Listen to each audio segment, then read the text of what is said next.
नमस्कार साथियों, हमारे डेली वीडियो सीरीज को प्यार देने वाले तमाम साथियों का एक बार फिर से गर्मजोशी के साथ स्वागत है। साथियों, आज हम देखेंगे 11 मई के हिट क्वेश्चंस। तो देखते हैं question number 1। The sports authority of India has formed a 6-member committee to prepare a SOP for phased resumption of training across sporting disciplines. So आपको बताना है साथियों कि ये 6 लोगों की जो पैनल बनी थी उसको किसने हेड किया। आपको बता दें, ये जो SOP आप देख रहे हैं इसका फुल फॉर्म होता है स्टैंडर्ड ऑपरेटिंग प्रोसीजर। तो किसी काम को किस तरह करना है तो उसके लिए एक प्रोसीजर बनता है जो कि स्टैंडर्डाइज होता है और उसी डॉक्यूमेंट के थ्रू ऑपरेट करना होता है। तो साथियों, इसका जो हेड किया है इस कमेटी को वह है रोहित भारद्वाज। अभी जो भारत के youth affairs and sports minister है वह है किरण रिजिजू। ये आते हैं अरुणाचल प्रदेश से और अरुणाचल प्रदेश का जो CM है उसका नाम है प्रेमा खांडू। तो साथियों, अभी लॉकडाउन है तो बहुत सारे रेसलर्स ने किरण रिजिजू को बोला कि कृपया करके ये सब कुछ ट्रेनिंग फिर से एक बार चालू करवा दे, क्योंकि अगर ट्रेनिंग जल्दी चालू नहीं होगा तो फिर उन्हें काफ़ी प्रॉब्लम्स आएगी, ओलंपिक के लिए उन्हें तैयारी करनी है वगैरह वगैरह। तो इसलिए इन्होंने कमेटी बनाई ताकि जल्द से जल्द जितने भी SAI के इंडिया में सेंटर्स हैं, जैसे कि इसके मुख्य सेंटर पटियाला, बेंगलोर ऐसे जगहों पे है, तो जल्दी से जल्दी चालू हो सके। Question number 2, national technology day is celebrated on. तो साथियों, नेशनल टेक्नोलॉजी डे मनाया जाता है 11 मई को। आज ही के दिन मीन्स 11 मई को पोखरण टेस्ट हुआ था, जो कि राजस्थान में होता है यह पोखरण। और 1998 को साइंटिस्ट लोगों ने बहुत ही बेहतरीन एक प्रोग्राम एग्जीक्यूट किया था, जिसके कारण भारत न्यूक्लियर देश बन गया। और इसी दिन को याद करने के लिए हम नेशनल टेक्नोलॉजी डे मनाते हैं। तो साथियों, साइंस किस तरह किसी इंसान के जीवन में पॉजिटिव डिफरेंस लाता है वह आज के दिन याद किया जाता है। तो बढ़ते हैं अगले प्रश्न की तरफ। Which institute has successfully developed the first indigenous antibody detection kit for COVID-19 that will play a critical role in surveillance for coronavirus infection? तो साथियों, इसका सही आंसर है national institute of virology. Virology का मतलब है जहाँ पे वायरस की स्टडी होती है उसे हम लोग वीरोलॉजी बोलते हैं। तो भारत का जो NIV है वह पुणे महाराष्ट्र में है। आपको बता दें कि जैसा भारत का पुणे में है उसी तरह चाइना का वुहान में था। ठीक है साथियों, जहाँ पे वायरस की स्टडी होती है और उस पर रिसर्च होता है।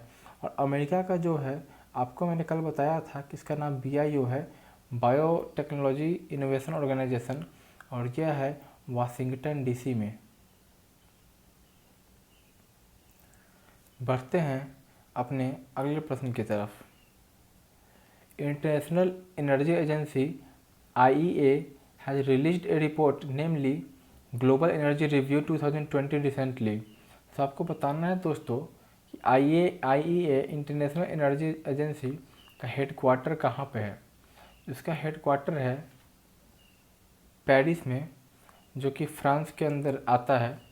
तो वहाँ पे इसका हेडक्वार्टर है। और ग्लोबल एनर्जी रिव्यू यह इस बात पे यह बताता है कि कितना ग्लोबली कार्बन एमिट हो रहा है और वातावरण के बारे में यह रिपोर्ट बताता है। तो साथियों, आप याद रखना कि IEA का हेडक्वार्टर पेरिस में है। क्वेश्चन नंबर 5, ICMR मतलब कि Indian council of medical research partners with which country for Indian COVID-19 vaccine. तो जो भारत का ICMR मीन्स जो कि मुख्य संस्थान है Indian council of medical research, इसने गठबंधन किया है भारत बायोटेक से, ताकि COVID-19 वैक्सीन जल्द से जल्द लाया जा सके। अभी COVID-19 वैक्सीन के बारे में आपको बताएं तो अमेरिका ने ऑपरेशन वार्प स्पीड शुरू किया है ताकि जल्द से जल्द वो दुनिया में सबसे पहले कोविड वैक्सीन ला पाए। ठीक है साथियों, इसी तरह सभी देश लगे हुए हैं, लेकिन सबसे अच्छा और आगे हैं फ्रांस और जर्मनी। ये दोनों कंट्री मिल के काम कर रहे हैं, तो वहाँ पे संभावनाएं काफ़ी अच्छी दिख रही है। आपको यह बता दें एक बार जब वैक्सीन क्रिएट हो जाएगा तो उसको मास लेवल तक, मतलब कि बिलियंस ऑफ पीपल में पहुंचाने का ठेका ले रखा है एक तरह से बिल गेट्स ने।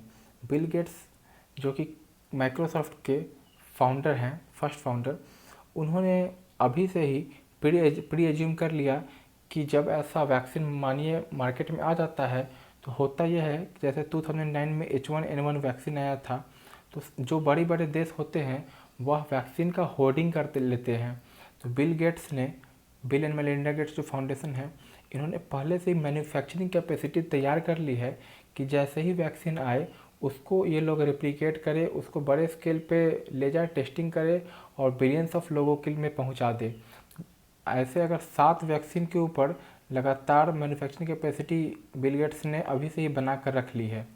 तो यह कुछ बातें थी कोविड-19 वैक्सीन के बारे में। बढ़ते हैं अपने छठे प्रश्न की तरफ। India observed national technology day every year on 11th May for conducting nuclear test Pokhran 2 in 1998. Where was the first nuclear test was conducted on 18th May 1974? साथियों, हमने देखा जैसा कि नेशनल टेक्नोलॉजी डे 11 मई को मनाया जाता है, जिस दिन पोखरण 2 रिसर्च हुआ था। पोखरण 2 मीन्स एग्जीक्यूट हुआ था। आपको यह बताना है इससे पहले पोखरण 1 भी हो चुका है 1974 में, तो वह कहाँ पे हुआ था? इसका सही जवाब है पोखरण, राजस्थान। साथियों, आपको यह बता दें कि जो पहला न्यूक्लियर टेस्ट था पोखरण 1, उसका नाम था स्माइलिंग बुद्धा। ठीक है, स्माइलिंग बुद्धा। और जो 1998 में दूसरा पोखरण हुआ वह था ऑपरेशन शक्ति। तो आप ये कृपया ये सारे फैक्ट्स, ये चारों आप जरूर याद रखना। बढ़ते हैं अगले प्रश्न की तरफ। Which gas leaked in Vizag gas leak incident? तो जो अभी अभी आंध्र प्रदेश में हुआ, आंध्र प्रदेश के विशाखापत्तनम में, वहाँ गैस लीक हुआ। आपको मैंने कल बताया था कि एनजीटी के चेयरपर्सन आदर्श कुमार गोयल ने एलजी पॉलीमर्स पे 50 करोड़ का जुर्माना लगाया है। एलजी पॉलीमर्स जो कि कंपनी थी जिसके यहाँ गैस लीक हुई, उसे 50 करोड़ का जुर्माना लगाया है एनजीटी के चेयरपर्सन आदर्श कुमार गोयल ने। तो आप ये याद रखना। और जो गैस लीक हुई थी उसके फार्मूलाज यहाँ लिखे हैं। तो यह है कार्बन डाइऑक्साइड भी नहीं है, ऑक्सीजन भी नहीं है, कार्बन मोनोऑक्साइड भी नहीं है, यह है C8H8, मतलब कि स्टाइरीन या स्टाइरीन गैस होता है C8H8। अगर आपको मैं इसका फार्मूला बताऊं, स्ट्रक्चर दिखाऊं कैसा होता है, बेसिकली ये एक बेंजीन होता है।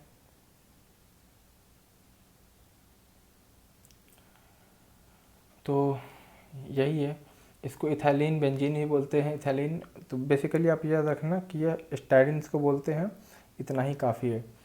World Health Organization and the United Nation postal agency released a commemorative stamp to mark dash anniversary of eradication of small pox on 9 May 2020।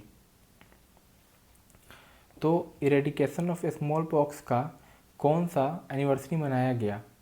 तो बेसिकली 1979 में WHO और UN, आपको मैंने कल के वीडियो में बताया था कि UN का जो हेडक्वार्टर है, UN का और यूनिसेफ का, यह है न्यूयॉर्क US में, और WHO का हेडक्वार्टर है जिनेवा में। तो इन्होंने 1979 में यह घोषणा किया था कि वर्ल्ड अब स्मॉल पॉक्स से इरेडिकेट हो गया है। जैसा मैंने आपको बताया कि जब कोई वैक्सीन आ जाती है तो तभी जाकर ये इरेडिकेशन पॉसिबल होता है। तो यह 1979 में हुआ, तो इसका सही आंसर 40 हो जाएगा, ऑप्शन ए। आपको बता दें कि स्मॉल पॉक्स के जो वैक्सीन बने थे उसके इन्वेंटर का नाम था एडवर्ड जेनर। ओके, आप याद रखना, एडवर्ड जेनर,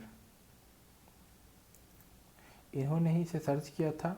उसी तरह जो पोलियो था, ये तो स्मॉल पॉक्स के हो गए, उसी तरह जो पोलियो के जो वैक्सीन लेके आए, इनका नाम था जोनास साल्क।